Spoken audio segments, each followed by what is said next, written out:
Is there anything that erodes our sense of self-trust more than people-pleasing? What is people-pleasing? People-pleasing is us caring more about how we're perceived than what's actually authentic for us in that moment. People-pleasing is a complete erosion of our integrity, of what we know to be true, of what we think to be true, of what we feel, and what we enact that is in accordance with what we're thinking and feeling.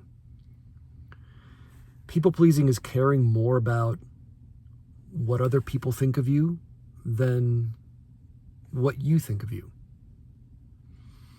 People-pleasing is fundamentally a form of fear.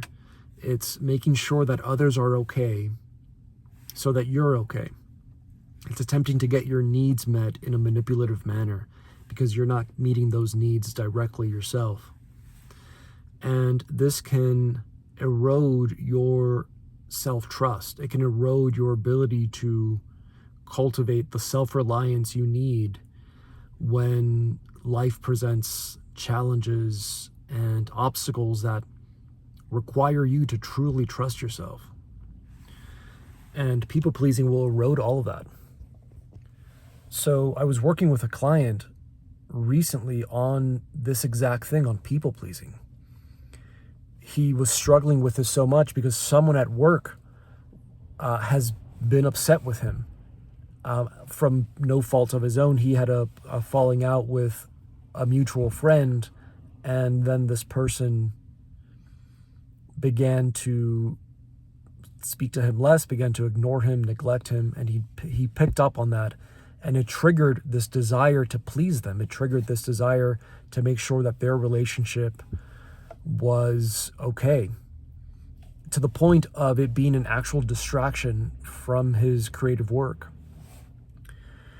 And that's what people-pleasing will do. It will make it so that these patterns that we have, that we hold inside us, that live inside us, it's as if life puts us in the exact condition for them to be triggered, so that we look at the people pleaser, so that we look at what's actually behind this pattern, this desire to parent other people so that we're okay.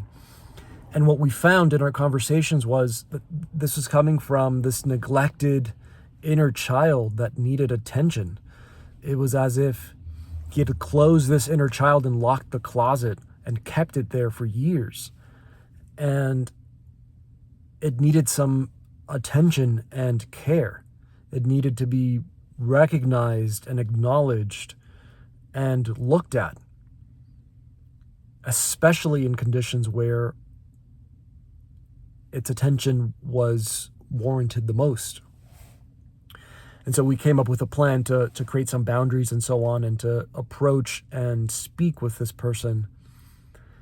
And he ended up doing that, and it transformed the relationship. His willingness to be authentic and open and honest about his experience shifted their relationship.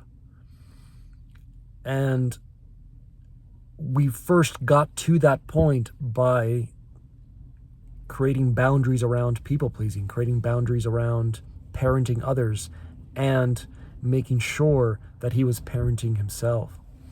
So this is something that happens in all of our lives to different extents. We all have this people-pleaser inside us. We all have these neglected inner children that if we don't see and if we don't hold a space for, will attempt to get their needs met through manipulative manners and through manipulative ways.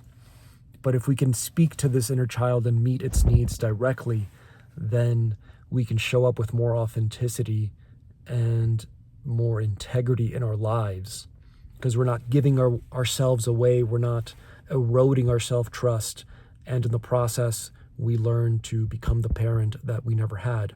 We learn to cultivate true self-reliance. So I just share this for your consideration. Let me know what you think in the comments. Let me know what your experience with the people pleaser is. Bye-bye.